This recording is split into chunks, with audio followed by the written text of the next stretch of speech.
Irmãos, nós vamos falar hoje sobre um tema que é um tema que em algum momento da vida a gente precisa fazer. Em geral, a gente pensa sobre revisão de vida quando? No Réveillon, né?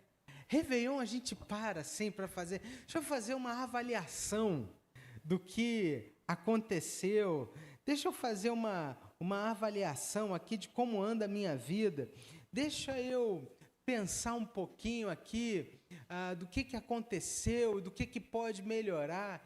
E eu queria dizer uma coisa para você. Eu não sei se você está percebendo, mas a gente está no final do mês 6. Meio do ano, gente. E talvez alguns planos que você tenha feito para 2024 nem sequer começaram. Talvez algumas coisas que você planejou e que você colocou como prioridade, você nem olhou para elas. E, na verdade, elas não se tornaram uma prioridade para você. A grande questão é que, muitas vezes, na nossa caminhada com Deus, Deus ele vem falando conosco sobre áreas da nossa vida que precisam ser colocadas em ordem. Talvez um problema que precisa ser resolvido, uma relação que precisa ser restaurada, talvez uma melhor administração de alguma área da sua vida.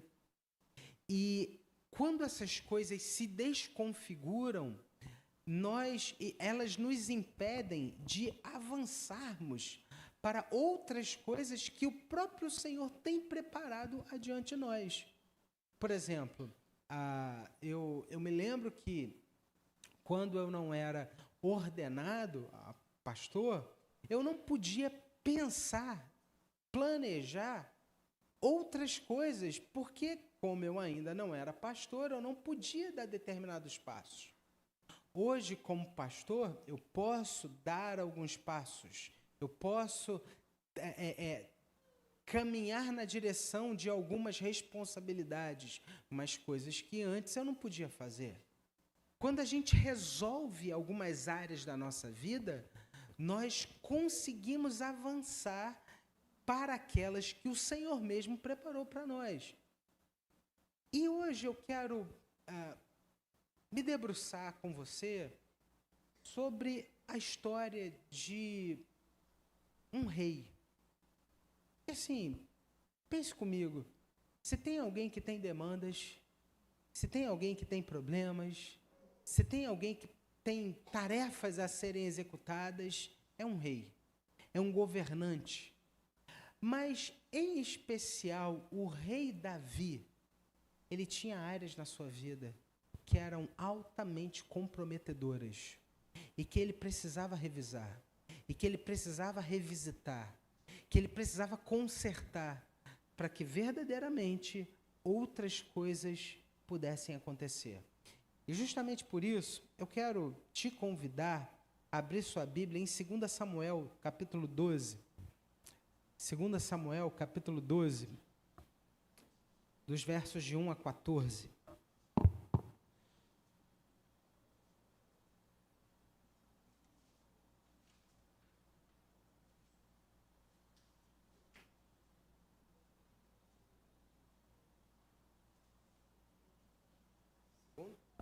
Segunda Samuel 12, de 1 a 14.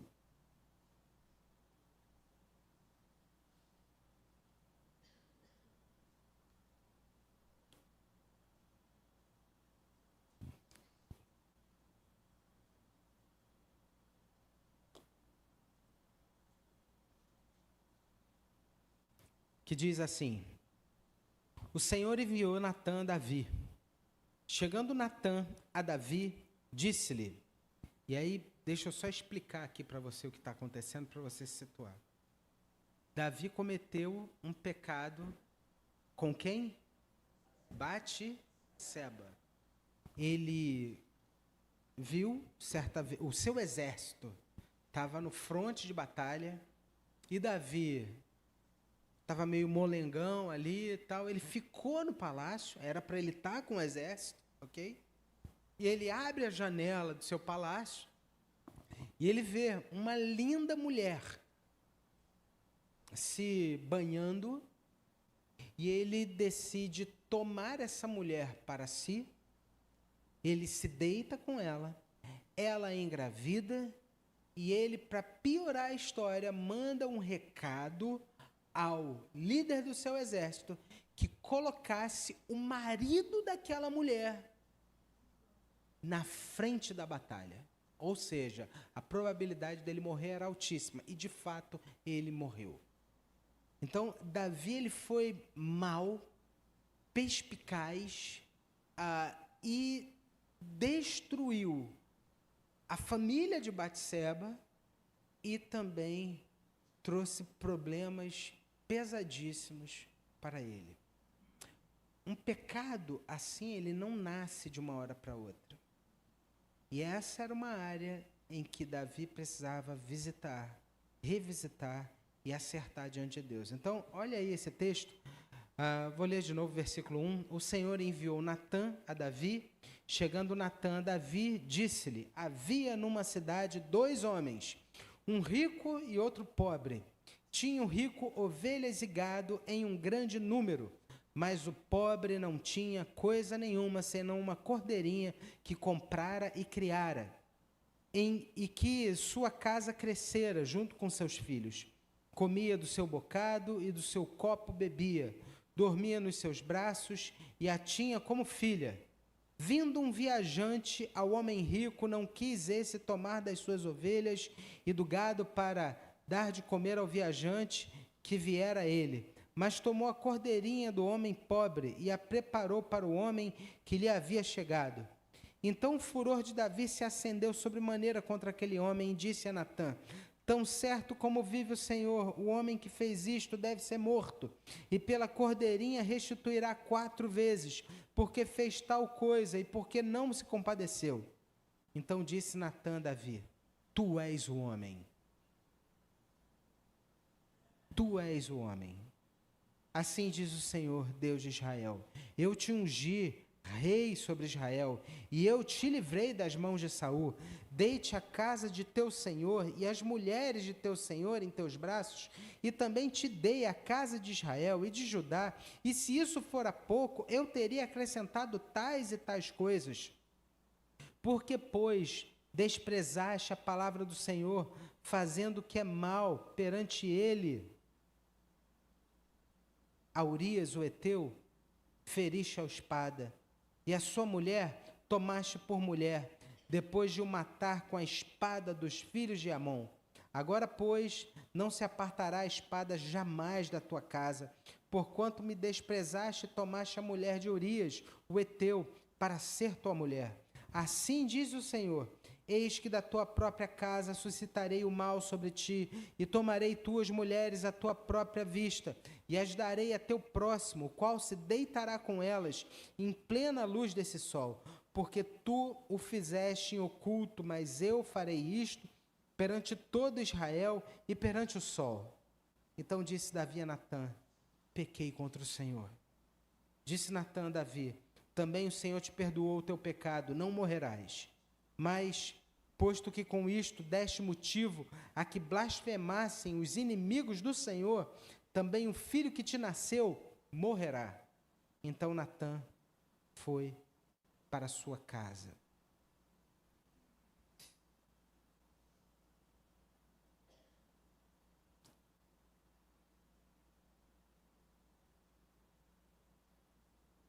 Nós estamos aqui diante de um texto que conta a rebeldia de um homem.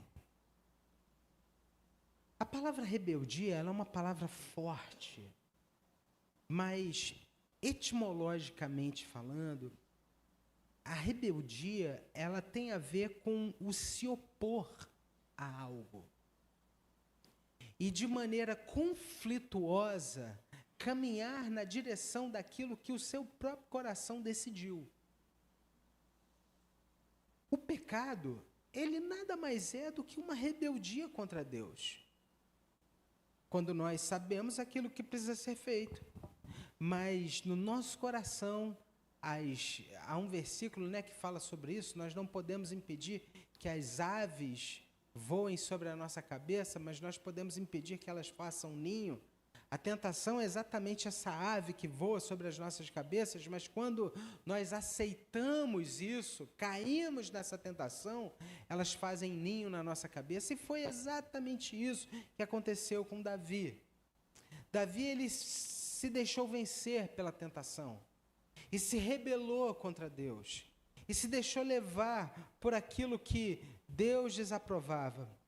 A gente vê aqui no capítulo 11 que Davi, o rei de Israel, ele deveria estar justamente no fronte da batalha, junto com seu exército, mas ele decidiu permanecer em Jerusalém.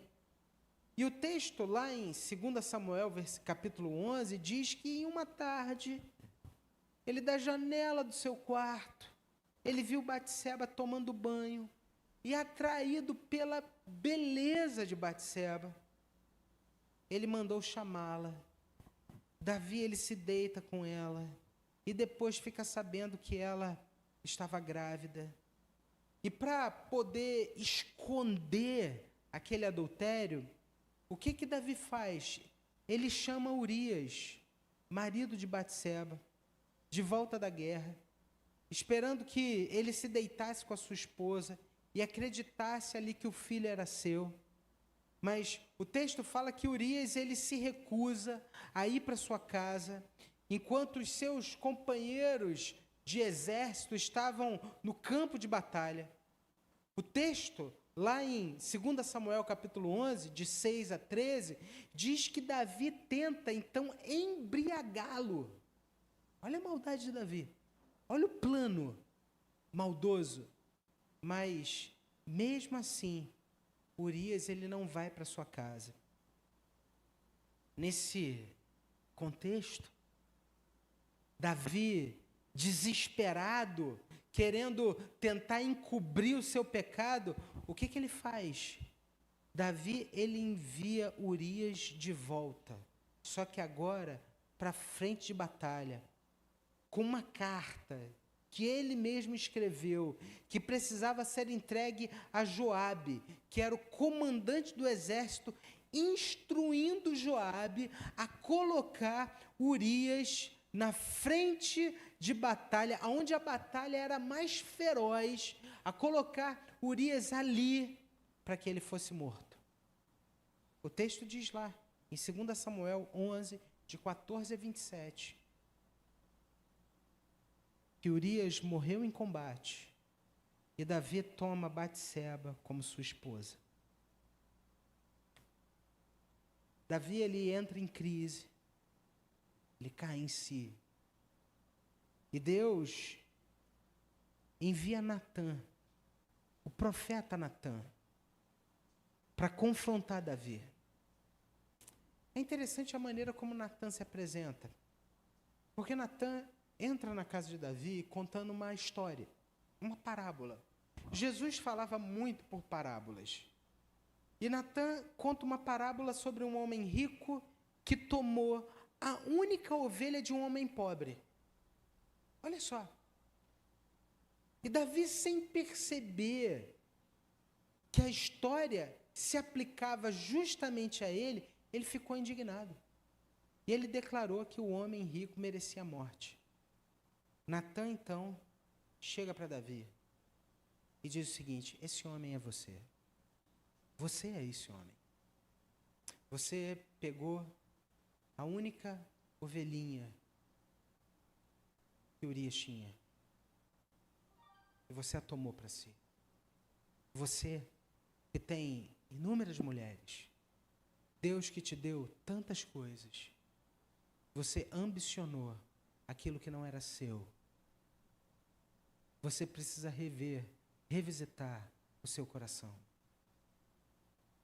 Davi era o homem rico dessa parábola. O seu pecado foi exposto, o seu pecado foi colocado à mesa. Eu me lembro que há tempos atrás eu utilizei essa estratégia também. Minha esposa quebrou uma prensa francesa, uma prensa francesa que eu tinha na minha casa. E eu fiquei indignado com isso. Eu falei, vou comprar outra. Ela falou, não vai comprar nada, isso é muito caro. Eu falei, poxa, não, peraí, eu tenho que comprar. Não vai. Eu falei, beleza. Passaram-se 2 semanas, eu cheguei na minha casa e falei, amor, eu estou com um problema na igreja. Estou com um problema, não estou nem conseguindo dormir direito. Ela falou, o que aconteceu? Eu falei, poxa, uma pessoa da igreja foi visitar outro irmão da igreja. Chegou na casa do irmão da igreja, quebrou um item da casa daquela pessoa, muito precioso. Só que, olha só, a pessoa que quebrou, ela não quer pagar. E a gente está com um problemão na igreja agora, entre essas 2 pessoas, e eu não sei o que fazer. E ela olha para mim e fala assim, André, isso é um absurdo, essa pessoa tem que pagar. Eu falei, ok, meu amor, vamos ali no shopping agora, rapidinho, a gente vai comprar aquele negócio que você quebrou. Ela, como assim? Eu falei, você quebrou, e você acabou de falar, tem que comprar. Pronto, e a gente começou a rir ali com essa história. Acabou que a gente não comprou. Eu falei, eu não quero comprar, não. Tá tranquilo, vamos ficar de boa aqui. Mas eu só queria aproveitar essa oportunidade. Gente, Natan conta uma história que faz Davi cair em si. E quando Davi cai em si, em primeiro lugar, ele reconhece o seu pecado. Olha o que diz 2 Samuel 12, versículo 7. Então disse Natã a Davi, tu és o homem. Assim diz o Senhor Deus de Israel, eu te ungi rei sobre Israel e te livrei das mãos de Saul. Natã, ele conta a parábola. E indignado, Davi diz, esse homem tem que morrer. E Natã fala, é você esse cara. Esse texto, esse versículo mostra que muitas vezes o pecado nos cega para a verdade. Davi, ele estava tão envolvido com o pecado que ele tinha cometido que ele não percebeu a gravidade das suas ações, ele não percebeu o quanto era sério o que estava acontecendo. Até que Natã conta uma parábola e ele cai em si. Preste atenção, muitas vezes o pecado nos cega para o impacto das nossas ações. Muitas vezes o pecado nos cega para a realidade. Ele nos isola do mundo real e nos leva a um mundo paralelo das nossas imaginações, das nossas elucubrações. A gente cria na nossa mente uma realidade que não existe, uma mentira, e nos apegamos a ela e nos envolvemos nela. A gente precisa estar atento, porque a voz de Deus sempre nos confronta e nos revela a verdade. Às vezes a gente se envolve em problemas, porque o pecado toma o nosso coração e cega os nossos olhos. E a gente não consegue mensurar o impacto desse pecado. Aonde esse pecado está nos levando e o que a gente pode perder por causa desse pecado, por causa da dureza do nosso coração. Mas Deus usa pessoas para nos confrontar. Natã foi enviado por Deus. Natã chega até o palácio e Deus muitas vezes usa pessoas na nossa vida para mostrar os erros e nos chamar a um arrependimento genuíno e verdadeiro. Nós devemos estar abertos a ouvir aquelas pessoas que Deus tem colocado à nossa volta. Amigos, irmãos. Às vezes a gente precisa pedir ajuda, mas o nosso coração é tão duro, a gente se coloca num pedestal, numa posição de superioridade que nós nunca tivemos. Eu e você nunca fomos superiores a ninguém e a nada. Nós somos devedores, nós carecemos do amor e da graça de Deus. Essa é a verdade pura e simples sobre eu e você. Mas o nosso ego, o pecado que habita no nosso coração, muitas vezes nos infla, nos enche e faz a gente olhar as pessoas de cima para baixo, principalmente quando fazemos algumas coisas que dão certo na nossa vida. Nós não temos empatia com aqueles que erram ou com aqueles que ainda não chegaram ao ponto que nós chegamos. E a gente se fecha. Quem é fulano para me confrontar? Quem ele pensa que é para me dizer alguma coisa? Quem ele pensa que é, eu não sei, mas eu sei quem eu e você somos. Pecadores. E carecemos da graça e do amor de Deus. A justificação própria é perigosa. Porque Davi rapidamente condenou o homem rico da parábola, sem perceber que ele próprio era culpado de uma injustiça ainda muito maior. O homem da parábola matou um cordeirinho e Davi matou o esposo de Batseba. Preste atenção, nós somos bons para ver o pecado do outro, mas somos péssimos para ver os erros que nós cometemos. Nós somos ótimos para, sabe, depois que acaba o culto, a gente sai para comer uma pizza e a gente janta alguém. A gente é ruim para ver os erros que a gente comete, as falhas que a gente tem, os furos que a gente dá. Isso a gente não vê. A gente vê o erro do outro, mas a gente não vê as nossas irresponsabilidades, as nossas incongruências, os nossos vacilos. Muitas vezes a gente enxerga graça para a nossa vida, mas a gente não vê graça para o outro. E é por isso, por não ver graça para o outro, é que nós somos tão implacáveis nos nossos julgamentos. Cuidado, a justificação própria é perigosa. Ela nos impede de ver os nossos próprios pecados. Ela nos leva a julgar os outros de maneira severa. Eu e você, nós precisamos nos humilhar diante de Deus e reconhecer os nossos erros. Natã vai até Davi. Natã confronta. E entenda uma coisa muito importante, porque o confronto é um ato do amor de Deus. Deus amava Davi. E porque Deus amava Davi, Deus não permitiria que ele permanecesse fazendo o que ele estava fazendo, vivendo o que ele estava vivendo. A confrontação de Natã foi um ato de amor. Foi a decisão de Deus em trazer Davi para o caminho certo.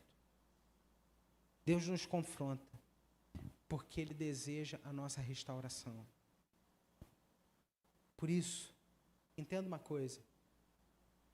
Reconhecer o nosso pecado, reconhecer as nossas falhas, é o primeiro passo para uma transformação de vida. O primeiro passo para a transformação é admitir que nós precisamos dela. Sabe, muitos de nós aqui frequentamos assiduamente algum tipo de médico. Eu tenho o meu médico, eu vou nele frequentemente. E aí, como é que eu estou? Meu exame de sangue, check-up, faz aqui, faz ali, vê isso, como é que está essa situação e tal. Sempre. E é interessante porque quando você vai no médico, você apresenta um exame, o exame ele detecta algumas coisas. Enquanto esse diagnóstico não é feito, você não consegue caminhar para a cura. Para que nós sejamos curados, a gente precisa de um diagnóstico. Por exemplo, se você está gripado, mas não sabe o que é, e você vai no médico, o médico vai falar, você está com um problema de garganta. Pronto. Olha aí que bênção. Mas muitas vezes, nas nossas relações, a gente não quer saber onde está o nosso problema.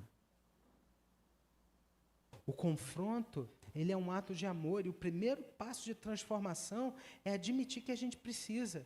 Reconhecer os nossos erros é fundamental para a gente se abrir para esse novo plano que Deus tem para nós. Em segundo lugar, quando a gente pensa numa revisão de vida, a gente precisa desenvolver um arrependimento sincero. Se em primeiro lugar a gente precisa reconhecer o nosso pecado, em segundo lugar, a gente precisa admitir um arrependimento sincero. Ter um arrependimento sincero. Porque, preste atenção no que acontece aqui. Quando Davi reconheceu o seu pecado, ele não tentou minimizar as suas ações, ele não tentou tirar o peso daquilo que ele fez. Eu fiz isso, mas fulano já fez aquilo. Não, isso não foi tão mal assim. Não, ele reconhece. Ele não minimiza. Ele confessa o seu erro com muita sinceridade, com profundidade. Lá em 2 Samuel 12, versículo 13, ele declara o seguinte: eu pequei contra o Senhor. Eu pequei contra o Senhor. E quando ele fala isso, Natã, o profeta, ele responde dizendo: também o Senhor te perdoou o teu pecado, por isso você não vai morrer. Confissão é essencial. Nós precisamos aprender a confessar. Sim. Por quê? A sua justificação não está em ser alguém perfeita. Perfeito é um, Jesus. Ele viveu uma vida melhor que você. E o chamado do Evangelho é nós crermos nele e sermos como ele é. Ele pagou o preço na cruz pela nossa salvação. Então, eu posso reconhecer o meu pecado, porque a minha justificação não está em parecer ser perfeito. A minha justificação está em Jesus. Eu posso pedir perdão. Por quê? Eu posso pedir perdão porque a minha justificação não está em ter a imagem de alguém perfeito. Não, porque eu não sou. Perfeito é um, Jesus. E eu posso revelar a você a minha fraqueza. Eu posso. Por quê?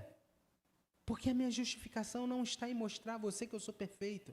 É por isso que pessoas que tentam mostrar que vivem uma vida certinha são pessoas com graves problemas, que ainda não entenderam a mensagem do Evangelho.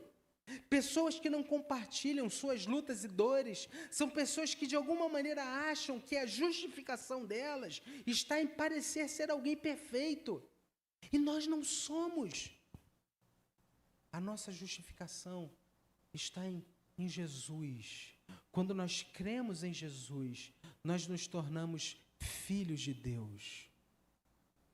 Justificados, pois, mediante a fé, temos paz com Deus. Por isso, Deus nos perdoa quando nós nos arrependemos. O arrependimento verdadeiro é mais do que um remorso tão somente. O arrependimento verdadeiro é uma mudança de coração. Porque quando eu confesso o meu pecado, Deus me liberta do peso da culpa que me puxa para baixo.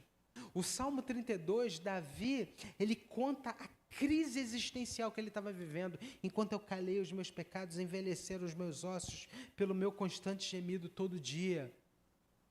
Ele está falando isso por conta do pecado que ele cometeu com Batseba. Os meus ossos se envelheceram. Quanta gente hoje tem vivido uma vida amargurada, guardando sentimentos ruins, sabe, coisa tão pesada no coração, porque não libera o perdão, porque não se abre. Porque não fala assim, me perdoa, eu te perdoo, hein? Você está perdoado, hein? Vamos zerar aqui o jogo, 0-0. Lancei aqui no mar do esquecimento. Tô zerado, hein? Tô tranquilo. Deus é bom. Vamos em frente. Pronto. Jesus pagou o preço na cruz. Eu creio nele. Pronto. Só que para algumas pessoas fazer isso é tão difícil. Sabe por quê? Porque elas esperam do outro um reconhecimento. Você não precisa ser reconhecido por ninguém, porque o reconhecimento de ninguém por você vai te justificar. Isso é uma falsa justificação. Isso é um ídolo no seu coração. Pessoas que esperam reconhecimento dos outros são pessoas que têm um ídolo no coração. Você não precisa ser reconhecido por ninguém. Você precisa entender que você é amada, amado por Deus. E isso é suficiente para você. Quando eu entendo que eu sou amado por Deus, que eu sou filho de Deus, em Jesus Cristo, sabe o que eu faço? A calçada ali, na frente da igreja, estava sujo com um cocô de cachorro. Fui lá limpar. Isso aí. Fui lá limpar. Não, peraí, pastor, mas isso daí tem que ser feito pela faxineira da igreja. Não, por quê? Vamos lá, gente. É nós. Outro dia chegamos aqui na igreja, o banheiro masculino estava um futum. Um negócio assim horrível. Falei, Mateus de Paula, guerreiro, vamos lá. Pega o balde aí, cadê o pano de chão? Vamos agora. Tamo junto. Ceia, estava todo arrumado. Vamos lá agora, irmão. Tamo junto. Liga o chuveiro. Pô, mas que é isso, pastor? O senhor? Não, vamos lá. É nós. Tamo junto. Por quê? É isso. Entender que a nossa imagem, ela não é nada. Eu não preciso de tapinha. Deixa eu contar uma coisa para você entender. Porque em muitas igrejas presbiterianas tem um negócio que não tem aqui na igreja. Em muitas igrejas presbiterianas, eu não estou dizendo que isso é certo ou errado, eu estou falando do meu coração, beleza? Já reparou que em algumas igrejas presbiterianas, principalmente igrejas mais históricas, o pastor vai para a porta da igreja e aperta a mão de todo mundo? Sabe por que eu não faço isso aqui? Porque eu me conheço. Conheço meu coração. Gente, eu sou mal pra caramba. Sabe o que ia acontecer? Eu ia ficar lá na porta esperando um elogio seu. E o dia que você não me elogiar, sabe o que eu ia falar? Preguei mal hoje. Caramba, hoje foi ruim. Caramba. Por quê? Eu ia me viciar em ser elogiado. Eu ia depender desse negócio. Por isso eu quero dizer uma coisa para você. Se um dia eu pregar, ou qualquer pessoa pregar aqui, e Deus, falar o seu coração, você fala assim, Senhor, obrigado por essa palavra. Senhor, obrigado. Obrigado. É isso. Preste atenção, porque às vezes a gente cria alguns gatilhos na nossa vida para que a gente tenha algum tipo de reconhecimento. Nós não precisamos de reconhecimento. E entendo o que eu quero dizer com isso, porque a gente está vindo aqui para o Evangelho, para a mensagem salvadora da graça de Deus. Quantas pessoas hoje convergem muito de sua vida à procura de um reconhecimento, porque o reconhecimento é fundamental para elas, e elas não conseguem reconhecer os seus erros, reconhecer os seus pecados, porque uma pessoa que almeja reconhecimento, que o reconhecimento é fundamental para ela, como que ela vai pedir perdão? Jamais! Mas quando o Evangelho ressignifica a nossa vida e o nosso coração, a gente começa a dizer assim, Renata, você me perdoa por aquilo que eu fiz naquele dia? Pisei na bola contigo. Olha, não deveria ter falado aquele negócio. Falei, você me perdoa, viu, minha irmã? A minha justificação não está em parecer ser perfeito para Renata. A minha justificação está em Jesus. Ele morreu na cruz por mim. Ele viveu uma vida perfeita. E quando eu creio em Jesus, eu me torno justo aos olhos de Deus. Os meus pecados são perdoados. A minha dívida é apagada. Eu sou aceito, eu sou recebido e faço parte da família de Deus. Porque eu creio em Jesus. É isso que me torna justo aos olhos do Pai. Para a gente terminar aqui, em terceiro e último lugar. Em primeiro lugar, a gente deve reconhecer o nosso pecado. Se, em segundo lugar, a gente deve se arrepender de maneira sincera. Em terceiro e último lugar, pensando nessa revisão de vida, a gente deve acolher no coração a graça de Deus. Gente, olha que coisa linda. Deus, em sua misericórdia, Ele perdoa Davi. Mas preste atenção, as consequências do pecado estavam lá, viu? Sim, Deus é graça, Deus é amor, mas as consequências do pecado estavam lá.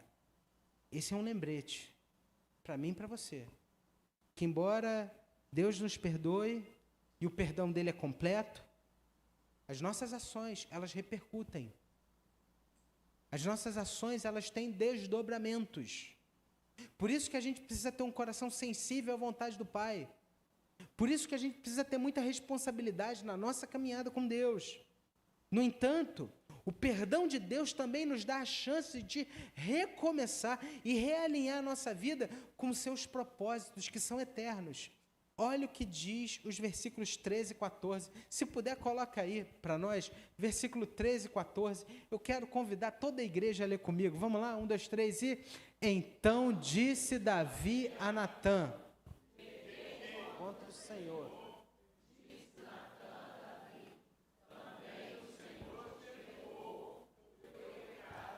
Não morrerás, mas posto que...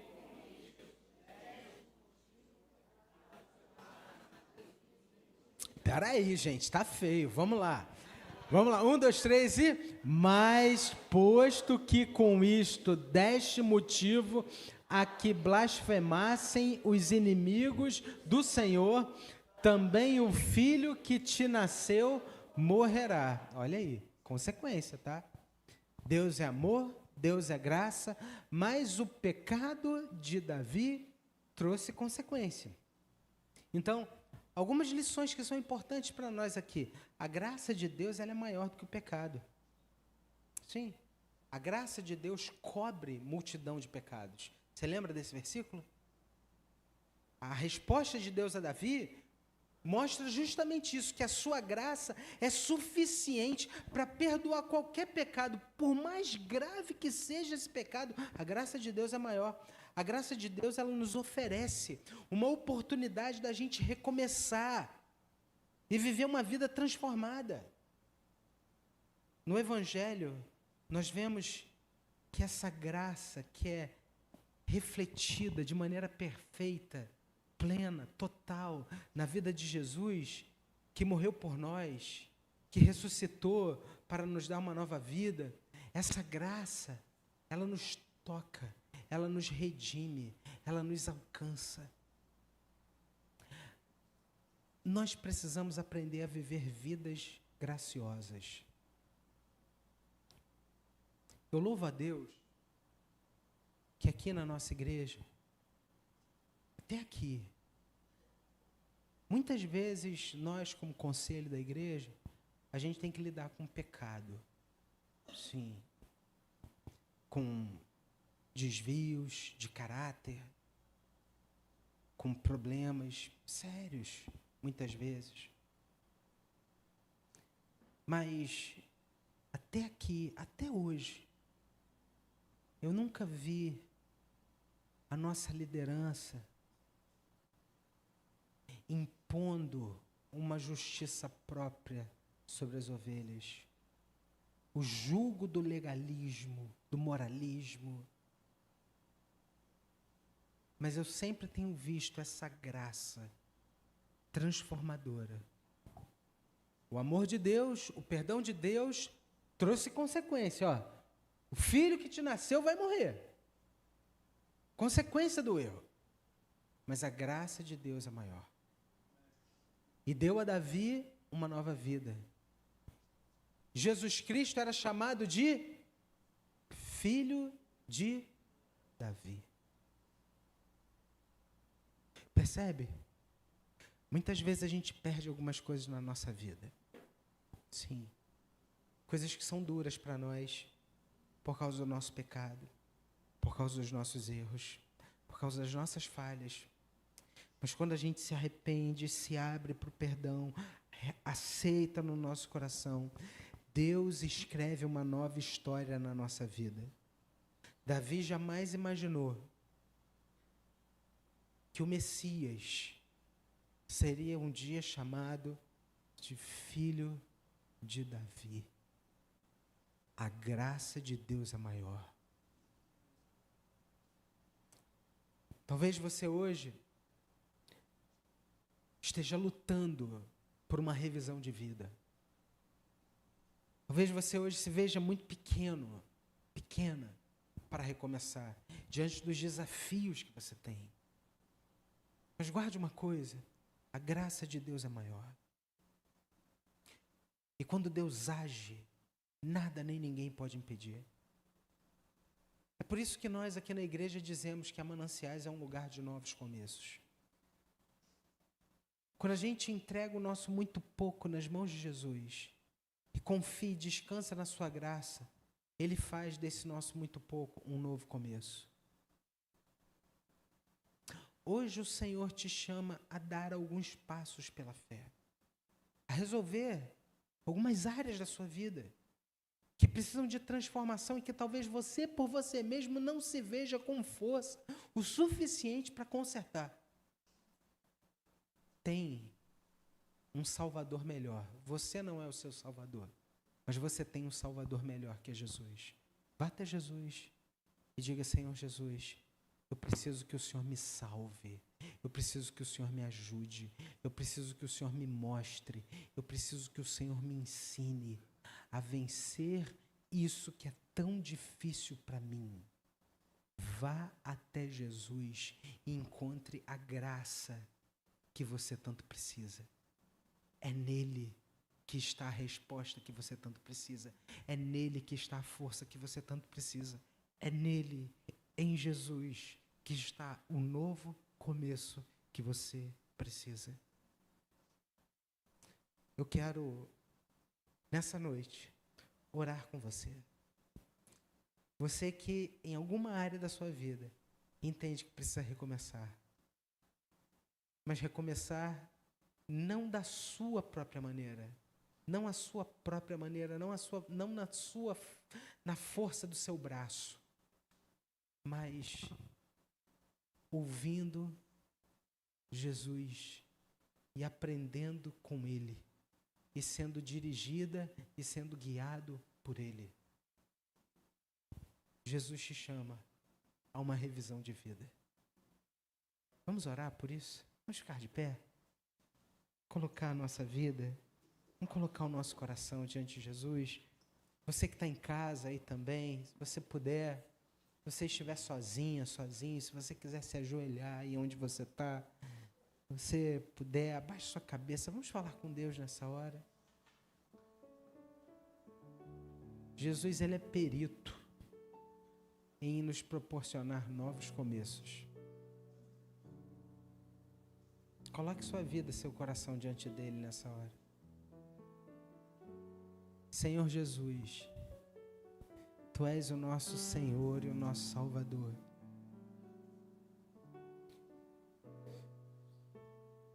O Senhor que aqui na terra foi um carpinteiro. As nossas vidas, às vezes, o nosso coração é uma matéria tão bruta que precisa ser lapidada, que precisa ser transformada. E nós te pedimos que com um toque da sua mão, o Senhor venha lapidar o nosso coração. Pai, nós colocamos a nossa vida, os nossos sonhos, o nosso coração, tudo isso diante do Senhor, pedindo que o Senhor nos direcione, que o Senhor nos dê força, que o Senhor nos dê a sabedoria vinda do nosso Senhor e Salvador Jesus Cristo, para que a gente consiga avançar naquilo que é tão difícil para nós. Senhor, existem pessoas aqui nessa noite que precisam da ajuda do Senhor, que precisam do auxílio da salvação de Jesus Cristo. Faz isso, Pai. Faz isso que somente o Senhor pode fazer.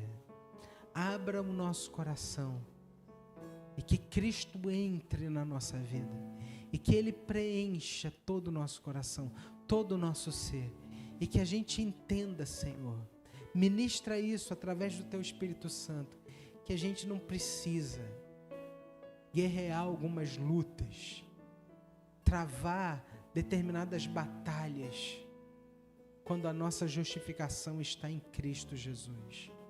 Obrigado, Senhor, por tão grande amor. Nos leve em paz para os nossos lares. Nos dá uma semana abençoada na Tua presença. É a nossa oração em nome de Jesus. Amém.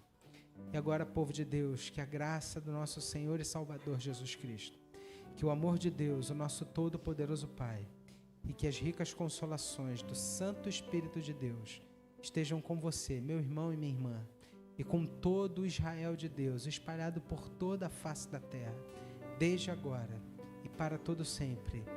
Amém.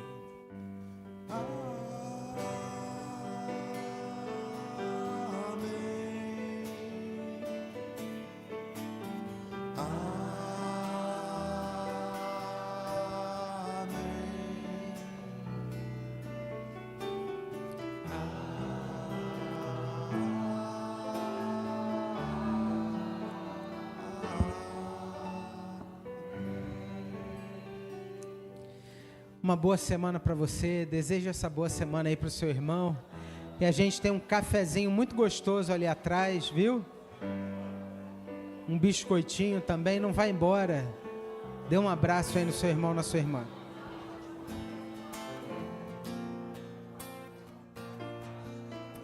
Continua sendo bom e Ele continua sendo Deus e Ele